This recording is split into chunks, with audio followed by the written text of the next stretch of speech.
அன்புடன் கேட்டுக்கொள்கிறோம். May we all rise for the national anthem to be followed by Tamil தாய் வாழ்த்து.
நீராறும் கடலுடுத்த நிலமளந்த கெழிலொழுகும் சீராறும் வதனமென திகழ்பரத கண்டமிதில் தெக்கணமும் மதில் சிறந்த திராவிடனல் திருநாடும் தக்க சிறு பிறை நுதலும் தரித்தனரும் திலகமுமே அத்திலக வாசனை போல் அனைத்துலகும் இன்பமுற எத்திசையும் புகழ் மணக்க இருந்த பெரும் தமிழனங்கே தமிழனங்கே உன் சீரிலமை திறம் வியந்த செயல் மறந்து வாழ்த்துதுமே வாழ்த்துதுமே வாழ்த்துதுமே.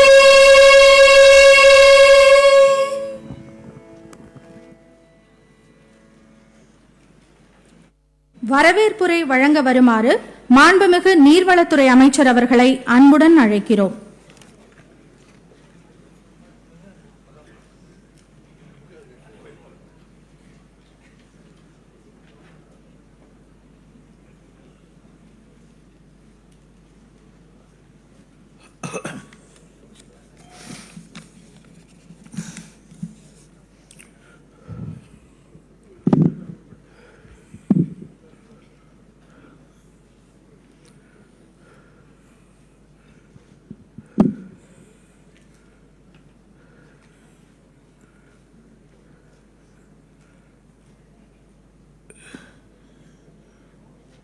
நம்முடைய உயிரினும் மேலான தலைவர் தமிழகத்தை தலை நிமிர்த்தியவர், திராவிட இயக்கத்தை 50 ஆண்டு காலம் தன் தோளிலே சுமந்தவர், அந்த மாபெரும் தலைவருடைய சிலையை திறக்கின்ற இந்த விழாவின் தலைவர் போற்றுதலுக்கும் நம்முடைய பாராட்டுதலுக்கும் உரிய தமிழகத்து முதல்வர், கலைஞரை ஒத்த செயல் வீரர் நம்முடைய தளபதியார் அவர்களே,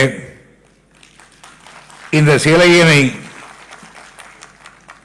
திறந்து வைத்து நம்மையெல்லாம் மகிழ்ச்சி கடலை ஆழ்த்தியிருக்கின்ற இந்திய துணைக்கண்டத்தினுடைய துணை குடியரசுத் தலைவர் மாண்புமிகு மேதகு வெங்கையா நாயுடு அவர்களே, தமிழக அரசினுடைய தலைமைச் செயலர் திரு இறையன்பு IAS அவர்களே, இந்த விழாவில் வந்து கலந்து கொண்டு கௌரவித்திருக்கின்ற பல்வேறு இயக்கத்தினுடைய தலைவர் பெருமக்களே, மத்திய மாநிலத்திலும் முன்னாள் இந்நாள் அமைச்சர் பெருமக்களே, சட்டமன்றத்தில் முன்னாள் இந்நாள் பாராளுமன்றத்தினுடைய உறுப்பினர்களே,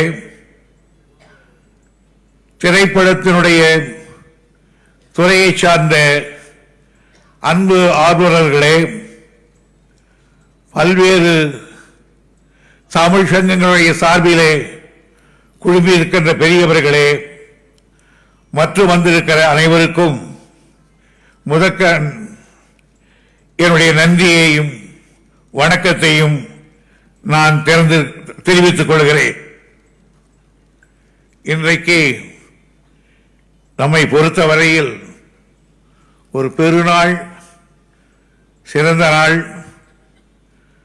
ஒரு பக்கத்திலே மகிழ்ச்சி நாள், ஒரு பக்கத்திலே தலைவருடைய சிலையை பார்த்த பொழுது நெஞ்சம் உருகிவிட்டது. காரணம், நம்முடைய நேரிலே பேசுவதைப் போலவே அந்த சிலை அமைக்கப்பட்டிருக்கிறது. அதை பார்த்து கண்ணீர் விடாமல் வெளியே வர முடியவில்லை. இத்தகைய நிலையை உருவாக்கி தந்தவர் நம்முடைய தலைவர் தளபதியார் அவர்கள்தான். அவர்தான் அந்த இடத்தை தேர்ந்தெடுத்தார். அந்த இடம் ஒரு காலத்திலே சாதாரணமான இடமாக காட்சி அளித்தது. அதை எடுத்து தமிழக தலைமைச் செயலகமாக சட்டப்பேரவை நடக்கின்ற இடமாக மாற்றி ஒரு மகத்தான கட்டிடத்தை எழுப்பியவர் தலைவர் கலைஞர் அவர்கள். எழுப்பியவர் என்பதல்ல, ஒவ்வொரு நாளும் காலையிலும் மாலையிலும் அந்த இடத்துக்கு வந்து ஒவ்வொரு செங்கல்லாக பார்த்து பார்த்து அடுக்கிவிட்டு எழுப்பியவர். அந்த நிலையிலே நான் அப்பொழுதுதான் இந்த பொதுப்பணித்துறை அமைச்சராக இருந்தவன். கட்டுகிற வேலை எனக்கு. ஆனால் யோசனை சொல்லி அதை அழகுபடுத்தியவர் தலைவர் அவர்கள்தான். ஆனால் அவர் கனவு நனவாகி வந்த நேரத்தில் அதை மீண்டும் ஒரு மாயைக்கு கொண்டு போய் விட்டார்கள். ஆனாலும் முடியாததை முடித்து காட்டுவதில் தலைவருக்கு நிகர் தலைவர் தான். நம்முடைய தலைவர் தளபதிக்கு நிகர் தளபதி தான். அந்த இடத்தை அவர் சொன்னார் என்னிடத்தில், இந்த இடத்திலே தான் என்று.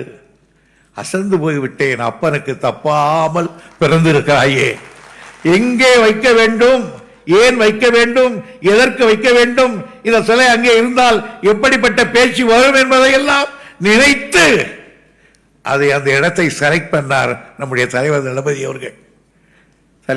தளபதி அவர்களே, உங்களுடன் நாங்கள் மூசவர்களாக இருக்கலாம், ஆனால் உங்கள் அறிவு திறமையின் முன்னால் நாங்கள் இளையவர்கள், நீர் பெரியவர். நான் பார்த்தேன். அது மட்டும் இல்லை, அந்த சிலையை அந்த இடத்துல நிறுவி காட்டியிருக்கிறார். அதுவும் எப்படி, மாண்புமிகு இந்திய குடியரசு துணைத் தலைவர் அவர்களே, எப்படிப்பட்ட இடம் தெரியுங்களா? நேரு சிலை, அது அடுத்து பெரியார் சிலை, அது அடுத்து கலைஞர் சிலை, முதல் நேரு சிலை திறந்தது காமராஜர், பெருந்தலைவர் காமராஜருடைய சிலை, அதை திறந்தது பண்டித ஜவஹர்லால் நேரு. அடுத்து பெரியார் சிலை, அதை திறந்தது எங்கள் தலைவர் கலைஞர். அடுத்து அண்ணா சிலை ஒரே வரிசையில், அதை திறந்தது ஜஸ்டிஸ் பார்ட்டியினுடைய தலைவர்களில் ஒருவர் சர்வட்டி ராமசாமி முறையார் அவர்கள். இன்றைக்கு எங்கள் தலைவர் சிலையை நீங்கள் திறந்து வைத்திருக்கிறீர்கள். இந்த வரலாற்று ஏடு, இந்த வரலாற்று ஏழில் நீங்கள் துணைத் தலைவராக இந்திய திருநாட்டில் இருப்பதை போல் இன்றைக்கு எங்கள் தலைவருக்கு சென்னையிலே சிலை திறந்திருக்கிறீர்கள். இந்த சிலை இருக்கிற வரையில் நீங்களுடைய பெயர் இந்த சாலையிலே, அண்ணா சாலையிலே இருக்கும் என்பதை நான் தெரிவித்துக் கொள்ள கடமைப்பட்டிருக்கிறேன். நம்முடைய துணைத் தலைவர் அவர்கள் நம்ம சென்னைக்கு வேண்டியவர்.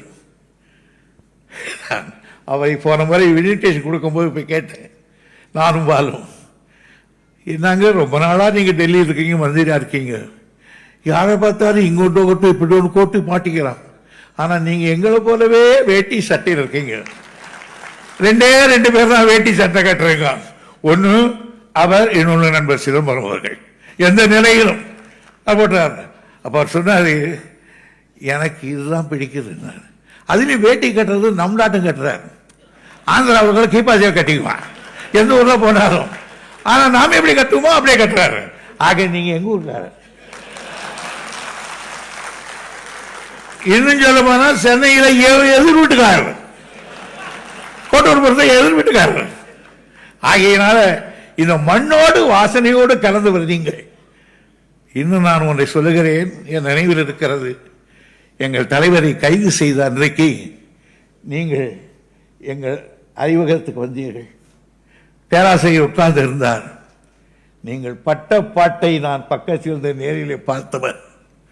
தலைவரை கைது செய்து விட்டார்கள் என்பதில் அப்போது அமைச்சர் வாஜ்பாய் போன் போட்டு துடிக்கிறார்.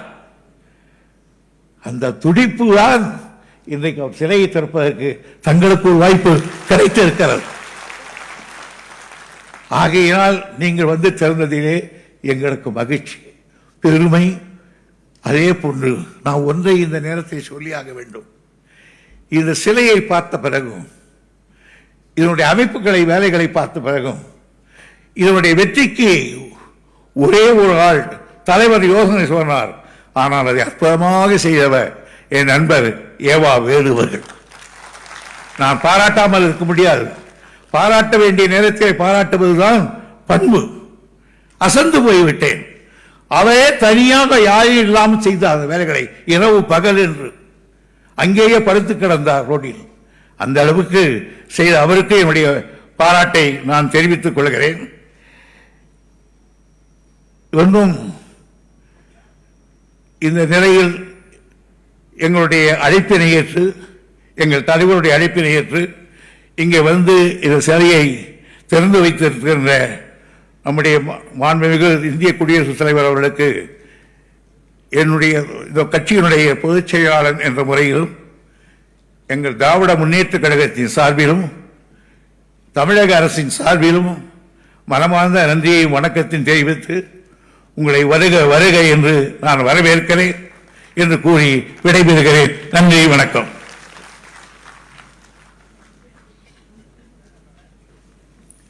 வரவேற்புரை வழங்கிய மாண்புமிகு நீர்வளத்துறை அமைச்சர் அவர்களுக்கு எங்கள் பணிவான நன்றிகள். தற்போது மாண்புமிகு குடியரசு துணைத் தலைவர் அவர்களுக்கு மாண்புமிகு தமிழ்நாடு முதலமைச்சர் அவர்கள் நினைவு பரிசு வழங்கி கௌரவிப்பார்கள்.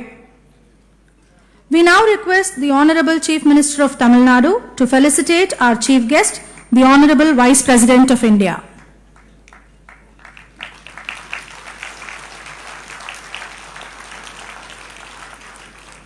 Thank you very much, sir.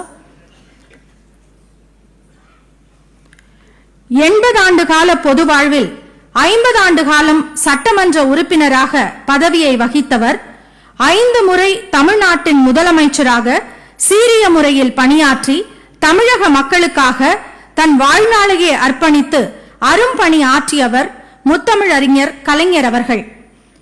ஏழை எளிய மக்களின் வாழ்க்கை தரத்தை மேம்படுத்த நல்ல பல திட்டங்களையும் சட்டங்களையும் வகுத்து நிறைவேற்றியவர்.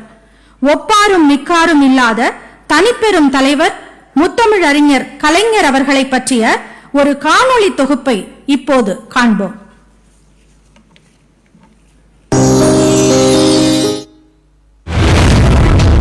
உள்ளத்தில் அழியாத ஓவியமாக நினைத்துவிட்ட என் உயிரின் மேலான உடன்பிறப்புகள் அனைவருக்கும் வணக்கம்.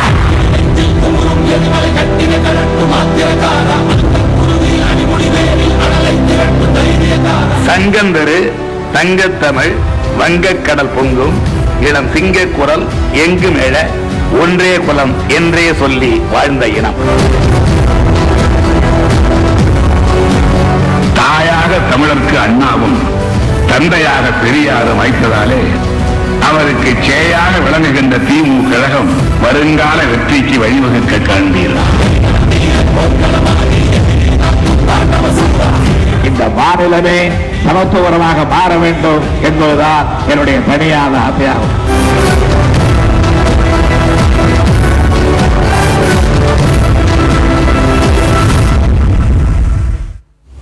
நவீன தமிழ்நாட்டின் சிற்பி கலைஞர். கலைஞர் என்பது வெறும் பெயர் அல்ல, தமிழ்நாட்டின் அடையாளம். தமிழர்களின் உணர்வுகளில், உள்ளங்களில், அவர்தம் இல்லங்களில் நீக்கமர நிறைந்திருக்கிறது அவர் பெயர். இந்த மண்ணில் வாழும் ஒவ்வொரு மனிதனின் வாழ்க்கையிலும் தாக்கத்தை ஏற்படுத்தி இருக்கிறார் கலைஞர். சமத்துவமான கண்ணியமான வாழ்க்கை குறித்த தொலைநோக்கு பார்வையும் தமிழ்நாட்டின் எதிர்காலம் குறித்த ஒரு மாபெரும் கனவும் அவருக்கு இருந்தது. தன் சிந்தனையால், நிர்வாக திறனால் எளிய மனிதர்களின் மீதான அக்கறையால், மானுட பற்று நிறைந்த கொள்கை உறுதியால், தீட்டிய திட்டங்களால் தமிழ்நாட்டின் முகத்தையே மாற்றி அமைத்த தலைவர் கலைஞர். அந்நாள் தொட்டு இந்நாள் வரை பதப்படுத்தப்பட்ட நிலம் இது. பக்குவமடைந்த பூமி. அது திராவிட இயக்கம் திரட்டிய செல்வம். நெல் விதைத்தால் தவறி இங்கு புல் விளையாது. கல்வி வேலை வாய்ப்புகளில் சமூக அடிப்படையே தேவை என்றும் நல்லதோர் இடஒதுக்கீடே நம் இயக்க முழக்கமாகும். தந்தை பெரியாரின் மாணவன், அறிஞர் அண்ணாவின் தம்பியான கலைஞர் தமிழ்நாட்டின் முதலமைச்சராக முதல் முறை பதவியேற்ற போதே சமூக நீதிக்கான விதையை ஆழ ஊன்றி வைத்தார். ஆம், அதுவரை வழக்கத்தில் இருந்த மனிதனை மனிதனே இழுத்துச் செல்லும் கைரிக்ஷா முறைக்கும் முடிவு கட்டினார் கலைஞர்.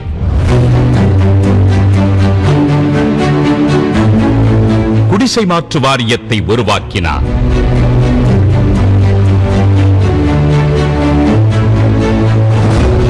சமூக நீதியில் தணியாத தாகம் கொண்ட கலைஞர் மிகவும் பிற்படுத்தப்பட்டோர் பிரிவை உருவாக்கியதோடு இஸ்லாமியர்களுக்கும் அருந்ததியர்களுக்கும் தனி ஒதுக்கீட்டை லட்சக்கணக்கான மக்களின் வாழ்வில் ஒளியேற்றினார். கடைக்கோடி மனிதனுக்கும் கல்வி கிடைக்க வேண்டும் என்பதை நோக்கமாக கொண்ட அவர் பள்ளி இறுதி வரை இலவச கல்வி என அறிவித்தார். மாணவர்களுக்கு இலவச பஸ் பாஸ் வழங்கி கிராமப்புற மாணவர்களை மேற்படிப்புக்கு செல்ல ஊக்குவித்தது தமிழ்நாட்டின் கல்வி வரலாற்றில் தவிர்க்க முடியாத பக்கம். மாவட்டத்துக்கு ஒரு மருத்துவக் கல்லூரி, வேளாண் பல்கலைக்கழகம் முதல் ஏராளமான உயர்கல்வி நிறுவனங்கள் அமைத்து அறிவு பாதை அமைத்து கொடுத்தவரும் அவரே.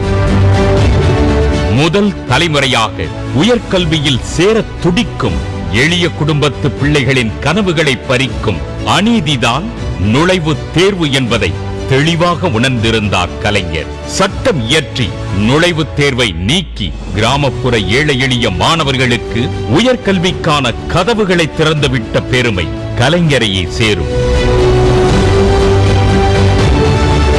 தமிழ்நாட்டில் தனியாரிடம் இருந்த பேருந்து போக்குவரத்தை நாட்டுடைமையாக்கி தமிழ்நாடு அரசு போக்குவரத்து கழகத்தை உருவாக்கி குக்கிராமங்களுக்கும் பேருந்து வசதியை சாத்தியமாக்க விதை போட்டவரும் கலைஞர்தான். மினி பஸ்களும் அவர் ஆட்சியில் விளைந்த நன்மைதான்.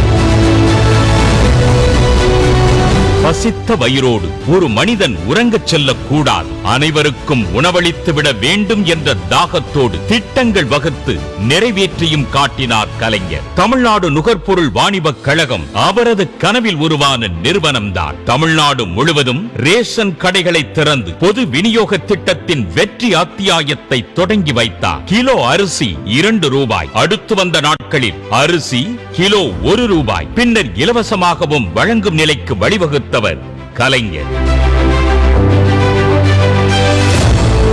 சின்னஞ்சிறு கிராமத்திற்கும் மின்சாரம் வழங்கியதோடு மட்டுமன்றி இந்தியாவிலேயே முதல் முறையாக விவசாயிகளுக்கு இலவச மின்சார திட்டத்தை அளித்த பெருமையும் கலைஞருக்கே உண்டு. தமிழ்நாடு முழுவதும் உழவர் சந்தைகளை திறந்து இடைத்தரகர்கள் இன்றி விவசாயிகள் தாங்கள் விளைவித்த உணவுப் பொருட்களை தாங்களே விற்பனை செய்ய வழிகாட்டினார். மகளிர் நலனுக்காக 1989 ஆண்டில் இந்தியாவிலேயே முதல் முறையாக பெண்களுக்கான சொத்துரிமையை சட்ட ரீதியாக உறுதி செய்தார். பெண்களுக்கான சொத்துரிமை அதற்கு 30 ஆண்டுகளுக்கு பிறகே இந்தியா முழுவதும் உச்ச நீதிமன்ற தீர்ப்பால் உறுதியாகியுள்ளது. உள்ளாட்சி மன்றங்களில் மகளிருக்கு 33% இடஒதுக்கீடு, அரசு பணிகளில் 30% ஒதுக்கீடு வழங்கி அதிகார படிகளில் பெண்கள் நடைபோட வழிவகுத்தார். பெண்கள் தற்சார்புடன் வாழ வழிதந்துள்ள மகளிர் சுய உதவி குழுக்களை இந்தியாவிலேயே முதல் முறையாக தமிழ்நாட்டில் உருவாக்கியவரும் அவரே.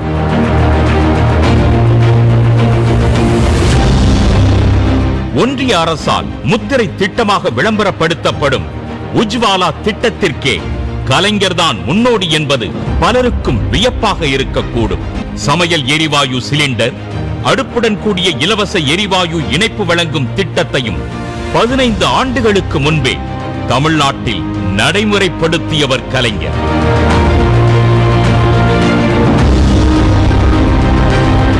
மூன்றாம் பாலினத்தவருக்கு திருநங்கைகள் திருநம்பிகள் என பெயர் சூட்டியதோடு நிற்காமல் திருநங்கைகளுக்கான நலவாரியம் அமைத்தது, ஊனமுற்றோர் என்ற சொல்லை ஒழித்து மாற்றுத் திறனாளிகள் என அடையாளப்படுத்தி அவர்களுக்காக தனித்துறையை உருவாக்கியது என கலைஞரின் சாதனை பட்டியல் ஏராளம். பெண் கல்வியை ஊக்குவிக்கும் நோக்கத்தோடு அவர் கொண்டு வந்த திருமண உதவி திட்டத்தால் பட்ட படிப்புக்கு செல்லும் பெண்களின் எண்ணிக்கை கணிசமாக உயர்ந்து இந்தியாவையே திரும்பி பார்க்க செய்திருக்கிறது. குமரிமுனையில் 133 அடிக்கு உயர்ந்து நிற்கும் திருவள்ளுவரின் கம்பீரமான கற்சிலை, அண்ணா நூற்றாண்டு நூலகம், தலைநகர் சென்னையில் வருங்கால தலைமுறையும் வாழ்த்தும் வகையிலான வள்ளுவர் கோட்டத்தை உருவாக்கியவரும் அவர்தான். தகவல் தொழில்நுட்பத்துறைக்கென இந்தியாவில் முதல் முறையாக ஒரு கொள்கையை அறிவித்தவர் கலைஞர்தான். டிட்கோ எனப்படும் தமிழ்நாடு தொழில் வளர்ச்சி கழகத்தை உருவாக்கி தமிழ்நாட்டின் தொழில் வளர்ச்சிக்கு வித்திட்டவர் கலைஞர். டைடல் பார்க், சிப்காட் தொழில் பூங்காக்களும் உருவாகின. இந்தியாவில் தாராளமயம் அறிமுகமான போது தொழில் நிறுவனங்களின் முதன்மை தேர்வாக தமிழ்நாடுதான் இருந்தது. அந்த அளவுக்கு தமிழ்நாட்டை உருவாக்கி வைத்தவர் கலைஞர். தமிழகத்தின் தொழில் துறையை மேல்நிலைக்கு எடுத்துச் செல்ல ஹூண்டாய், போர்டு கார் தொழிற்சாலைகள், செயின்ட் கோபைன் கண்ணாடி தொழிற்சாலை உள்ளிட்டவை அமைக்கப்பட்டதும் கலைஞர் ஆட்சியில்தான்.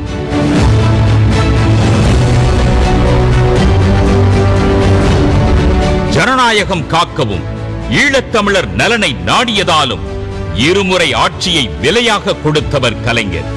சுதந்திர தினத்தன்று மாநில முதலமைச்சர்கள் தேசிய கொடியை ஏற்றும் உரிமையை பெற்றுத் தந்தவரும் அவர்தான். தந்தை பெரியாரின் இறுதிக் கனவான அனைத்து சாதியினரும் அர்ச்சகராக வழி செய்வதற்கான சட்டத்தை அவரே நிறைவேற்றினார். தாய்மொழியாம் தமிழுக்கு செம்மொழி தகுதியை பெற்றுத் தந்தது என கலைஞர் பதித்த தடங்கள் கணக்கிலடங்காதது.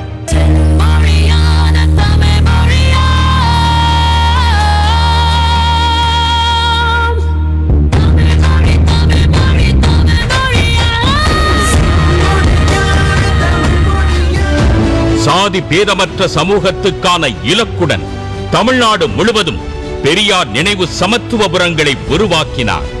இந்தியாவின் வேறு எந்த மாநிலமும் இதுவரை யோசிக்கவே செய்யாத திட்டம் இது. மாவட்டங்கள் மாத்திர சமத்துவபுரங்கள் அல்ல, இந்த மாநிலமே சமத்துவபுரமாக மாற வேண்டும் என்பதுதான் என்னுடைய தனியான ஆசையாகும். அதிகாரம் தனக்களித்த வாய்ப்புகள் அனைத்தையும் தமிழர்களும் தமிழ்நாடும் சுயமரியாதையோடு கம்பீரமாக எழுந்து நிற்பதற்காக பயன்படுத்திய மானமிகு சுயமரியாதைக்காரர்தான் கலைஞர். அரை நூற்றாண்டு கால தமிழ்நாட்டு அரசியலின் தலைப்புச் செய்தியாக மைய புள்ளியாக இருந்த கலைஞர் நவீன தமிழ்நாட்டையே நிர்மாணித்த சிற்பி என இன்றைய தலைமுறையால் போற்றப்படுகிறார். ஆம், நவீன தமிழகத்தின் சிற்பியும் அவர்தான். தமிழ்நாட்டின் தனித்துவமான கம்பீரமான அடையாளமும் அவர்தான்.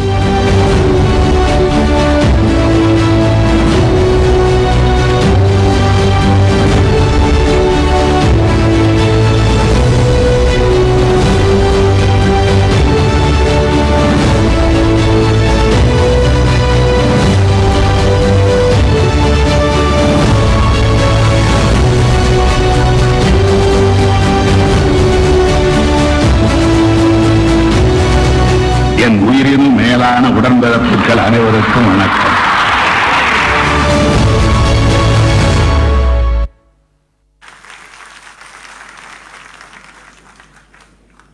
நன்றி.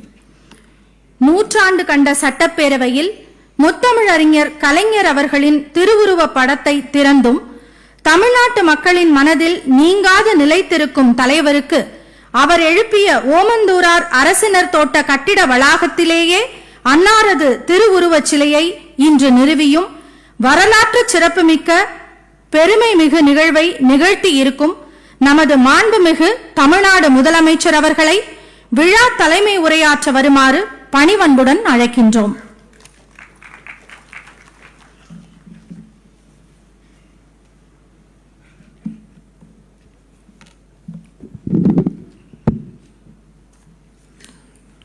அன்புள்ள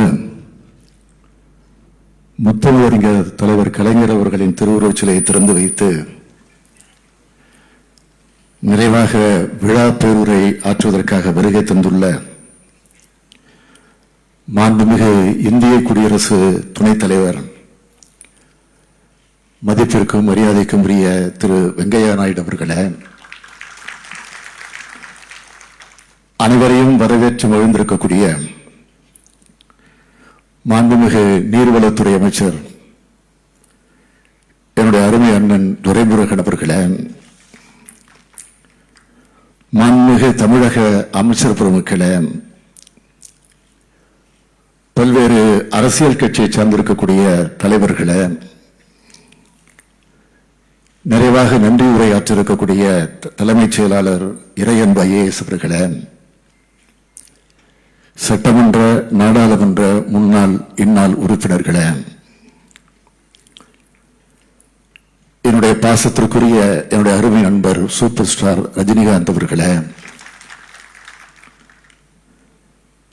பத்திரிகை மற்றும் ஊடகத்துறை சார்ந்திருக்கக்கூடிய நண்பர்களே, கலைத்துறை, அரசியல் துறை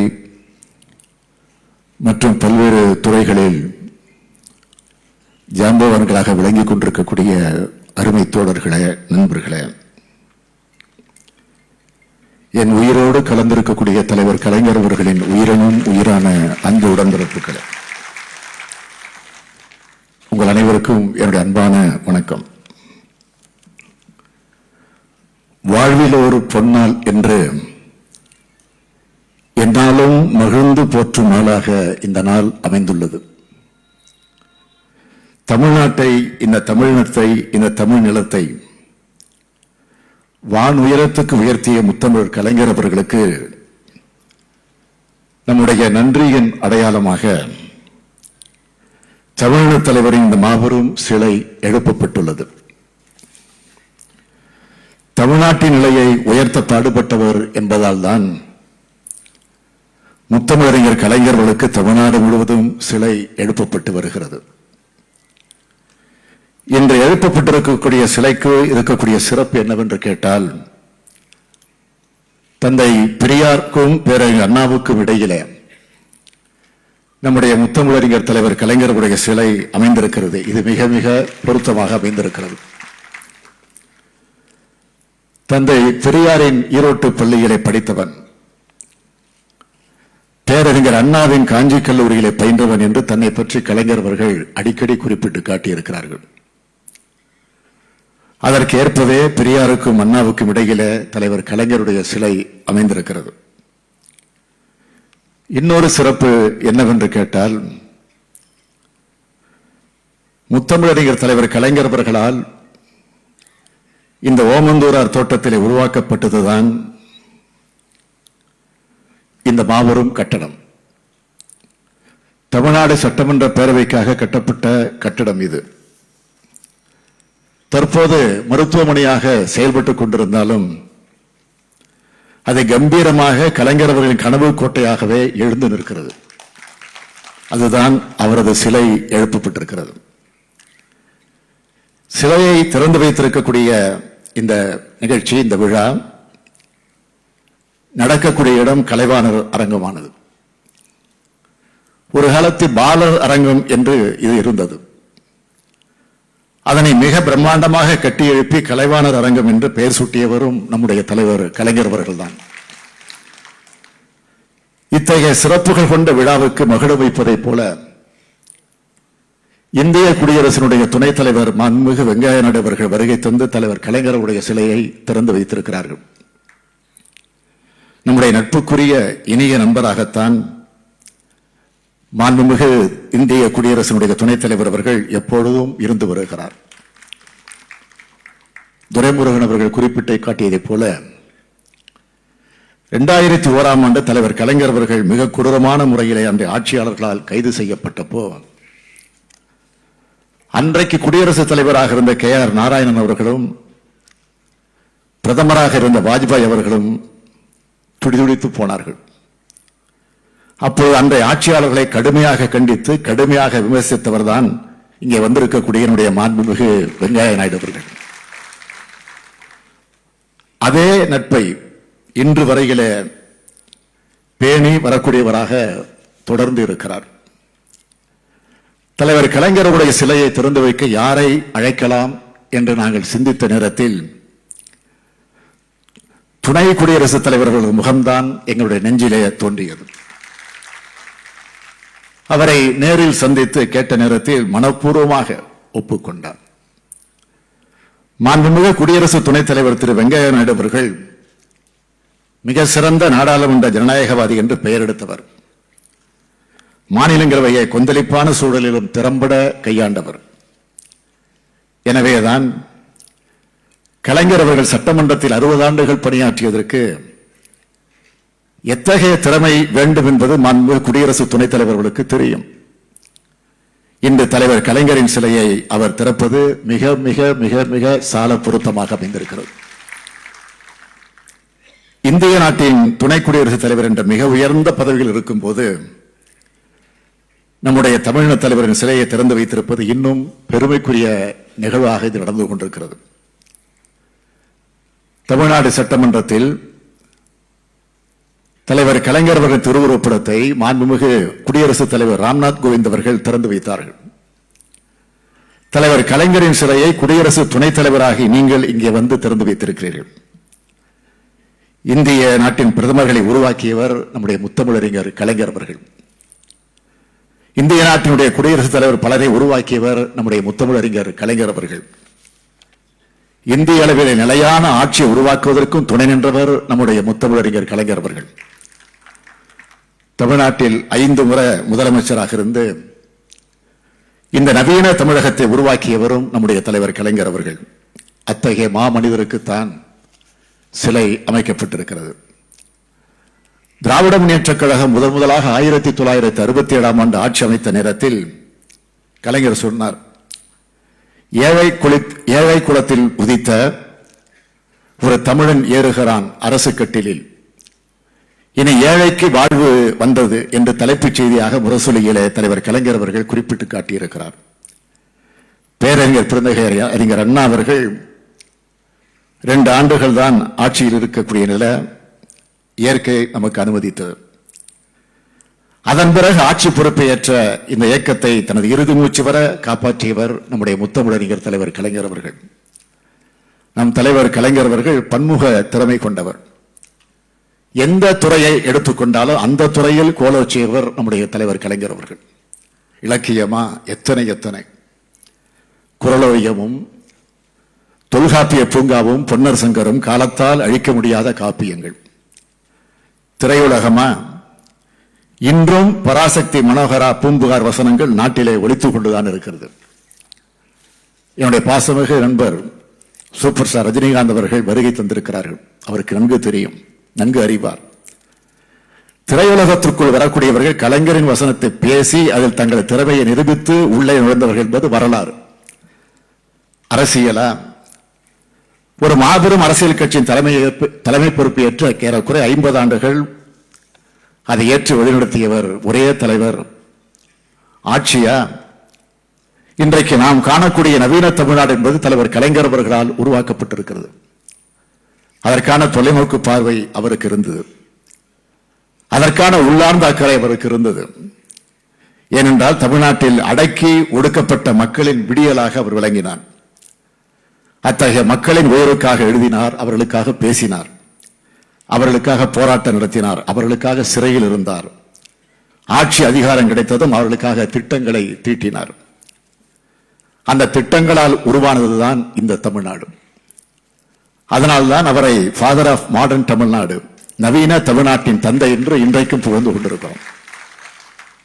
அவர் உருவாக்கிய கல்லூரிகளில் படித்தவர்கள், அவரால் வேலைவாய்ப்பு பெற்றவர்கள், அவர் காப்பாற்றி கொடுத்த சமூக நிதியால் உயர்வு பெற்றவர்கள், இலவச மின்சார திட்டத்தால் மண்ணை செழிக்க வைத்திருக்கக்கூடிய உழவர் பெருமக்கள், சிப்காட், சிட்கோ, தொழில் வளாகங்களால் வேலைவாய்ப்பை பெற்றோர், குடிசை மாற்று வாரியத்தால் வீடுகளை பெற்றோர், நிலங்களை பெற்ற ஏழை எளியவர்கள், மருத்துவ காப்பீட்டு திட்டத்தால் நல்வாழ்வு பெற்றவர்கள், மகளிருக்கு சொத்துரிமை தரப்பட்டதால் சொத்துக்கள் பெற்ற மகளிர்கள், சுய உதவி குழுக்களால் வாழ்க்கை தரம் உயர்ந்த மகளிர்கள், பல்லாயிரக்கணக்கான நெசவாளர்கள், லட்சக்கணக்கான அரசு ஊழியர்கள் என தாய் திருநாட்டில் திரும்பிய பக்கமெல்லாம் நலத்திட்டங்கள் மூலமாக கோடிக்கணக்கானவர்களுக்கு பயனளித்த வான்போற்றும் வள்ளல் தான் நம்முடைய தலைவர் கலைஞர் அவர்கள்.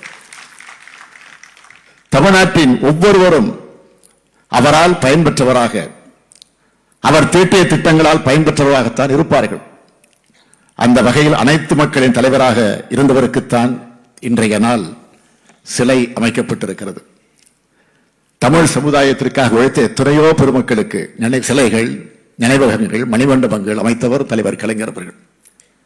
அவருக்கு எத்தனை சிலை அமைத்தாலும் ஈடாகாது. அண்ணா சாலையில் பெரியாருக்கும் அண்ணாவுக்கும் மத்தியில் அமைந்திருக்கும் இந்த சிலை ஈடு இணையில்லாதது. இதே அண்ணா சாலையில் தந்தை பெரியாருடைய விருப்பப்படி திராவிடர் கழகத்தால் முத்தமிழறிஞர் கலைஞர் அவர்களுக்கு சிலை வைக்கப்பட்டது. ஆனால் அது சிலரால் கடப்பாறையை கொண்டு இடிக்கப்பட்டது. அப்போதும் கலைஞர்களுக்கு கோபம் வரல, கவிதை தான் வந்துச்சு. எழுதினார். என்ன கவிதைன்னு கேட்டீங்கன்னா, உடன்பிறப்பே, செயல்பட விட்டோர் சிரித்து மகிழ்ந்து நின்றாலும் அந்த சின்ன தம்பி என் முதுகலை குத்தல, நெஞ்சிலே தான் குத்துகிறான், அதனால் நான் நிம்மதி, வாழ்க வாழ்க என்று எழுதி காட்டியிருக்கிறார். அதே தலைவர் கலைஞர் கோடிக்கணக்கான தமிழ் மக்களின் நெஞ்சங்களில் என்றைக்கும் வாழ்ந்து கொண்டேதான் இருப்பார். அப்படி வாழப்போகக்கூடிய தலைவரின் தலைமை தொண்டன் முத்துவேல் கருணாநிதி ஸ்டாலின் சொல்லக்கூடிய முழக்கம் என்னன்னு கேட்டீங்கன்னா, வாழ்க வாழ்க வாழ்கவே தலைவர் கலைஞர் புகழ் வாழ்கவே. நன்றி கூறி விடைபெறுகிறேன். நன்றி, வணக்கம்.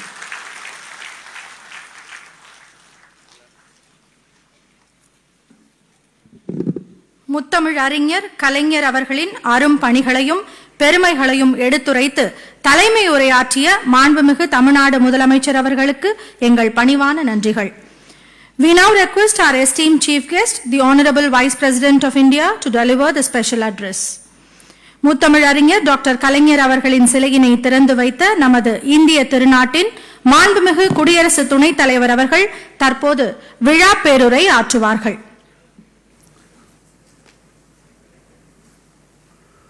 மாண்புமிகு தமிழ்நாடு முதலமைச்சர் திரு M.K. ஸ்டாலின் அவர்களே, மாண்புமிகு தமிழ்நாடு நீர்வளத்துறை அமைச்சர் திரு துரைமுருகன் அவர்களே, தமிழ்நாடு அரசின் தலைமைச் செயலாளர் முனைவர் இறை அன்பு அவர்களே, மாண்புமிகு அமைச்சர் பெருமக்களே, சட்டமன்ற உறுப்பினர்களே, சிறப்பு விருந்தினர்களே, பிரமுகர்களே, அன்புள்ள சகோதர சகோதரிகளே, தமிழ்நாட்டின் முன்னாள் முதலமைச்சர் மறைந்த டாக்டர் கலைஞர் கருணாநிதியின் 98வது பிறந்த நாள் விழாவை முன்னிட்டு திருவருவ சிலையை திறந்து வைக்க உங்கள் அனைவரின் முன்னால் முற்பதில் பெருமகிழ்ச்சி அடைகிறேன். நிச்சயமாக இந்தியாவின் மிகவும் ஆற்றல் வாய்ந்த முதல் வர்க்கத்தில் ஒருவர். Friends, brothers and sisters, I feel really happy to be here today amidst you all and also have the privilege of unveiling the statue of great son of India, of this great country. When the Chief Minister told me that I should come and unveil this statue, I have no hesitation to accept it immediately. I feel that Thiru Kalinger Karunanidhi is one of the able administrators who has given a stable government and also worked for the welfare of the downtrodden, taking care of the suppressed and oppressed and depressed people, and giving social justice to various sections was his specialty. I could watch him from my student days. I am a neighbor, Nellore. I used to come to Chennai, and even during my student days also, I used to keenly observe the speeches of the great leaders of this region, even Sri Chakravarti Rajagopalachari ji, Thiru Kamaraj Nadar, then Thiru Annadurai, even late M.G. Ramachandran, and then, of course, Kalinga is one of the best speakers in the country. Clarity of vision, thought, and the way he used to articulate to the people his thoughts, his ideas, his ideology was really very good at it. It impressed me in that young age. Though I had my own political leanings at that time and also had certain differences with the views expressed by Dr. Kalinga, but the way he used to put forth his point of view, try to convince people, has impressed me at this young age. I am also privileged to have interaction with him as the party president at that time. Of course, I am no longer in politics. I have retired from politics, but not tired from public life. That's why I am going around the country, meeting people, greeting people, talking with people, walking with the people, spending time with the people. And then I could see a person who has a clear ideology and commitment, dedication, devotion, dynamism, and discipline, working for the welfare of the people. His 98th birth anniversary celebration, I can say with all honesty, he was certainly one of India's most dynamic chief ministers. I thank the government of Tamil Nadu for inviting me to this important event. Chennai is a city close to my heart and has a special place in my life. From the proximity to Nellore, where I come from, Chennai has had a profound influence on me. I have had the good fortune of interacting with Kalinga, Karunanidhi ji quite closely over several decades during the course of my long journey in public life. It was always interesting to interact with him, to argue with him. And sometimes we used to agree to disagree also, but at the same time respect. In democracy, that is a quite essential requirement, agree to disagree. And in public life, politicians, they must respect each other. Political parties should consider that people belong to different parties, have different ideologies, different way of working, but they are all working for the people in their own way. So we must respect each other. We are not enemies. We are only political rivals. This has to be understood by one and all. This is my advice to the modern politicians of belonging to different views. You may belong to this party or that party, but we all belong to this great country and we are all working in the interest of the people in our own way. So we should respect and we should not treat them as enemies. My dear friends, they were mentioning about the incident where he was arrested along with Thiru Murasuri Moran and was not treated well by the police at that time. I have no hesitation in telling the Prime Minister and telling him also, I would like to go and stand by them in this hour of crisis. In spite of our political differences, because we must all respect democracy, respect rule of law. That is very much necessary. He was an astute politician who won every election he contested, and provided leadership to his party for nearly 50 years. As the Tirukkural says, Saralvallan Sorvilan Anjan Avanai Ihalvelal Arkum Aridu. Mighty in word, of unforgettable mind, of fearless speech, it is hard to conquer such man. He was an able chief minister. He left a lasting legacy of development and social welfare. He was a gifted orator who could hold audience spellbound with his wit, literary flavor, and learned expositions. In public life, there must be some humor, along with the grammar. That will add to the glamour. And he had all the three. Humor, grammar. Grammar means subject, not the other Vyakaranam. Knowing the subject, having hold on the subject. And then it will definitely add to the glamour. I did not speak much about glamour. We have so many people here sitting in the audience also, including the superstar. My dear friends, I feel that we must always consider the position as an instrument of public service, not to enjoy the fruits of power. Kalingar himself said it. Position is like a crown of thorns.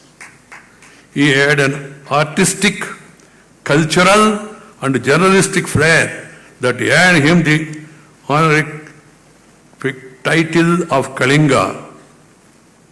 After his play, Thookumidai became a resounding success.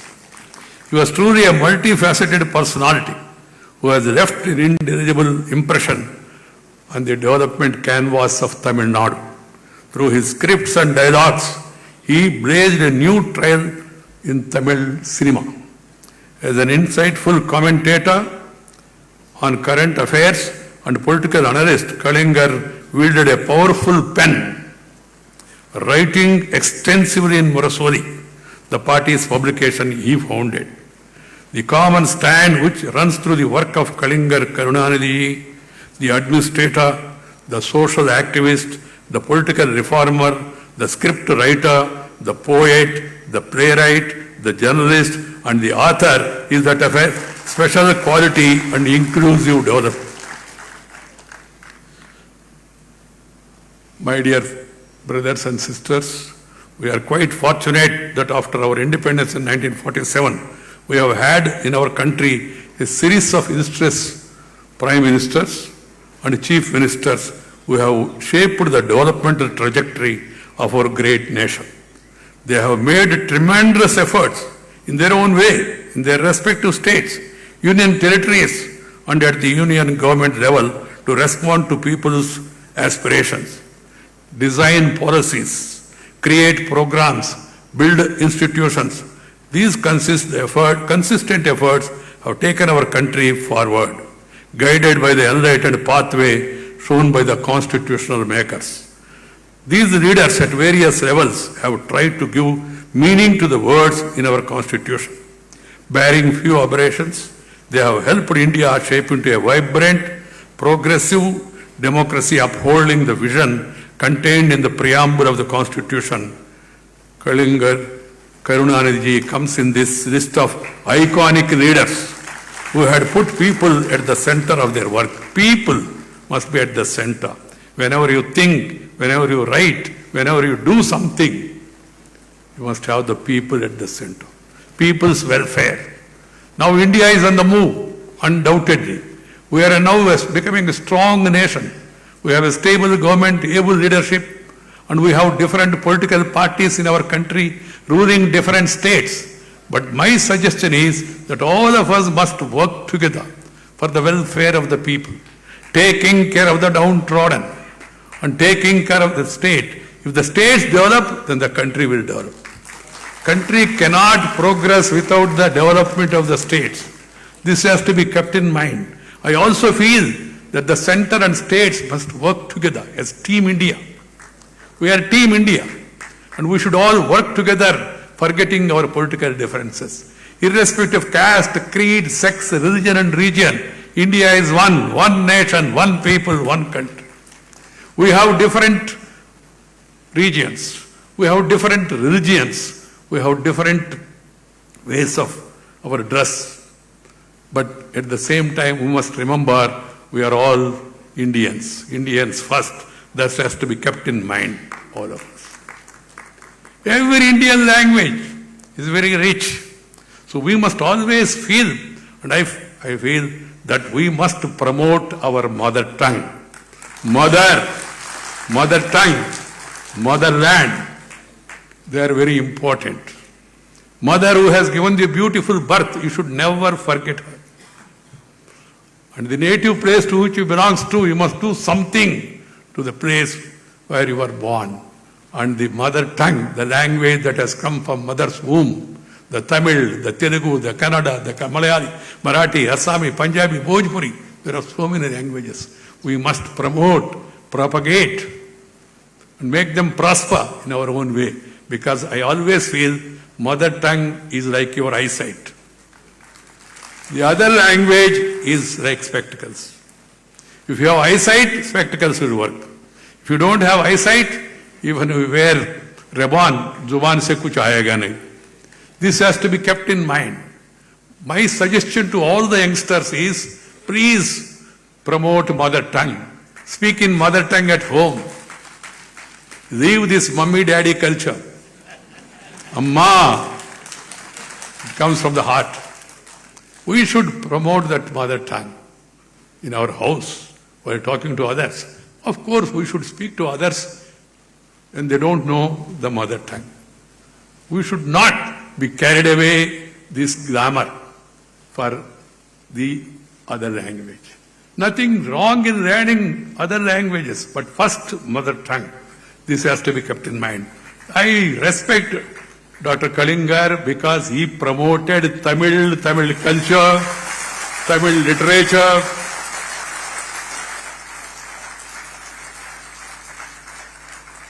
And every person in public life must do it. Wherever I go, you are talking about my dress. I like the dress, I wear it. When I became vice president, some media people came to me and asked me, sir, now you have become vice president. I said, yes. Then they said, sir, you have become vice president. I said, yes, yeah. Tell me what you want. They were hesitating to ask me. I said, come on. They said, sir, what about the dress? I understood. I told them in my own way, no change of dress, only change of address will be there, that's all. And wherever I go, even to international conferences, I wear this dress. And people appreciate this, except when the season is not good. You know, weather conditions sometimes force you to wear something. Otherwise, I am comfortable in my dress. And then I am happy, particularly when I come this side, Tamil people, they keep their dress, their culture, their tradition, the music, the art, the literature. People of Tamil Nadu, they promote, and the governments also propagate it. That's the way forward for all of us. We should not oppose any language, but we must support our language first.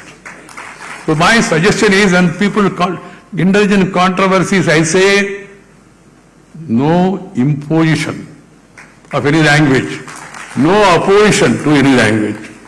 Imposition and opposition. Learn as many languages as possible. If you want to work on a larger canvas, you need to learn the language spoken by majority of the people. You need to learn even international languages also.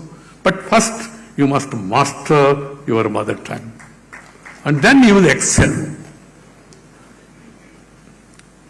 Each of our states in our country has a vibrant, unique quality. Each of our state is rich in linguistic richness, literary and cultural treasures, excellent architecture, particularly in Tamil Nadu, excellent architecture. The remarkable craftsmanship, I saw the statue. It is live. So that's why I appreciate and found out who is the person who has crafted this. Scientific and industrial agricultural accomplishments. We as a nation have moved forward and have made perceptible progress by recognizing and celebrating this fascinating diversity and capitalizing on inherent strength. Each one of our Indians, they have something special in them. We have to recognize that and we have to encourage it. We have realized that we can bring about a rare synergy if we tap into the abundant hidden energy that is waiting to be kindled with each of our citizens in each of our state. That's what visionary leaders like Karunanidhi has tried to do. His vision was to empower people, especially those who were marginalized and were outside the circle of development. He was a leader who thought of Udayavaru Sandai. He took the welfare of the farmers markets, a health insurance scheme for the poor. He was a leader who gave boost to industrial growth, infrastructure and information technology.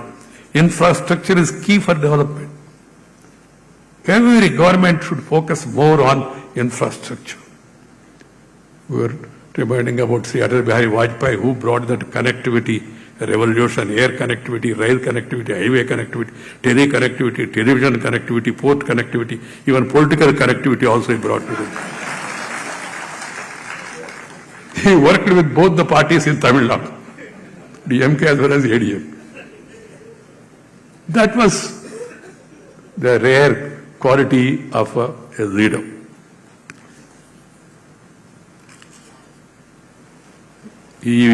Karunanidhi was one who declared the prayer song of Tamil Nadu in 1970, the Tamil Thai Valthu, with which we began all functions in the state of the national anthem. My dear sisters and brothers, Kalaignar Karunanidhi was a leader who stood firmly by his political beliefs and conviction. It is important to recall the fact that Kalaignar Karunanidhi has opposed the imposition of emergency by the then Prime Minister in clear and unambiguous terms, rising from the margins of society, working untiringly for the underprivileged and occupying the center stage of public life for several decades. Kalaignar Karunanidhi's multi-dimensional work has had a lasting impact on the socio-political landscape of Tamil Nadu. Kalaignar has left behind an enduring political legacy few leaders can boast of.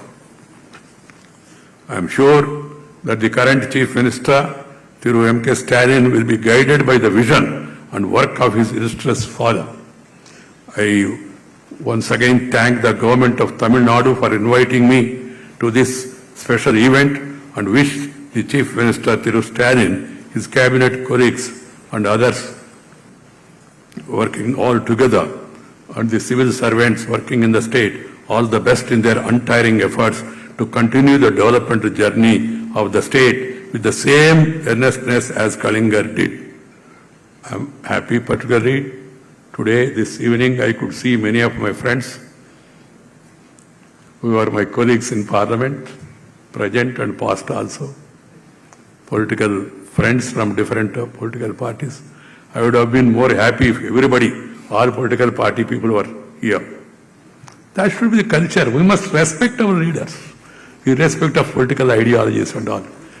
As I was telling, we must differ, but at the same time, we must respect the leaders and then move on according to our ideologies. My dear friends, that is what is real India. Unity in diversity. That is the speciality of this country. Unity in public life for the welfare of the people. Leaving aside our politics for the time being. Need not compromise on your convictions, but at the same time can work together also. This is my advice to all the youngsters. Once again, I am thankful to Tamil Nadu government for providing me this opportunity, and also I would like to thank all of you for giving me a very patient hearing. Thank you very much. Nandri, vanakkam.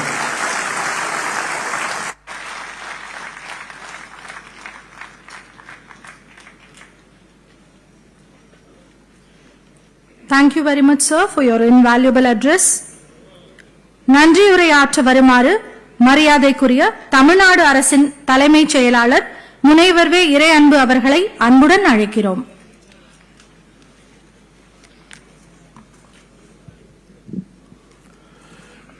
Respected Chief Guest, the Honorable Vice President of India, Honorable Chief Minister, Honorable Minister for Water Resources Development, Honorable Speaker, Honorable Cabinet Ministers of Tamil Nadu, dignitaries from various political movements, respected members of Parliament and State Legislature, honorable judges of the High Court of Madras, celebrities from the cine world, representatives of local bodies, important dignitaries and government officials, friends from the media, ladies and gentlemen.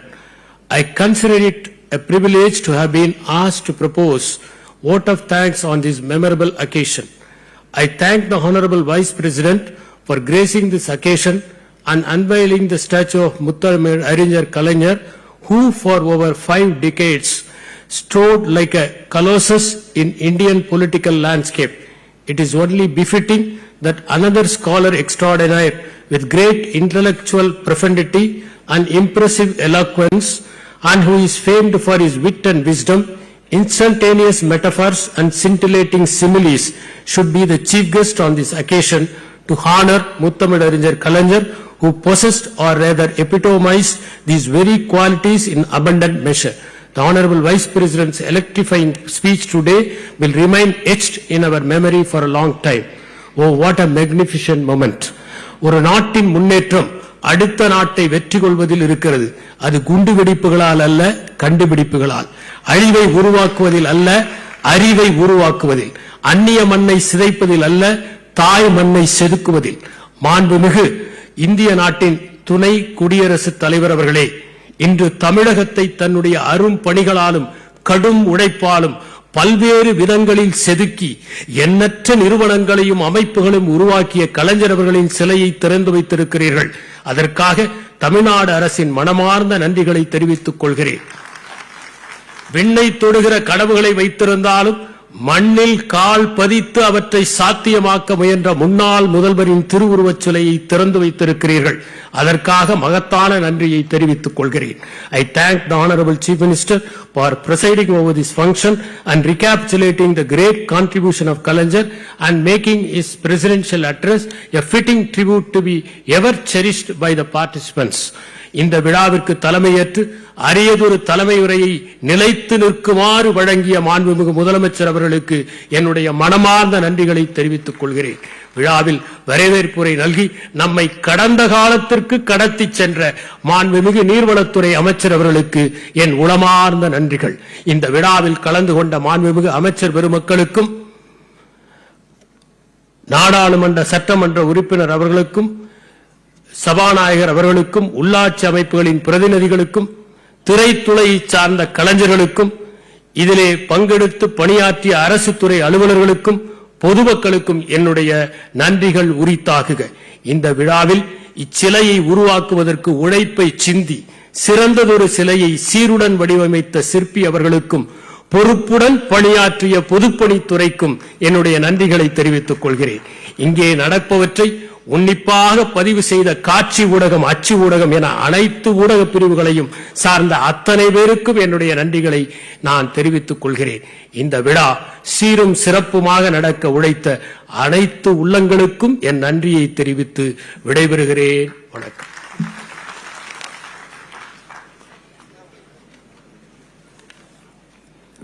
விழாவின் நிறைவாக தேசிய கீதம் இசைப்பவர்கள் சென்னை காவல்துறை pant வாத்திய குழுவினர். We request you all to rise for the national anthem.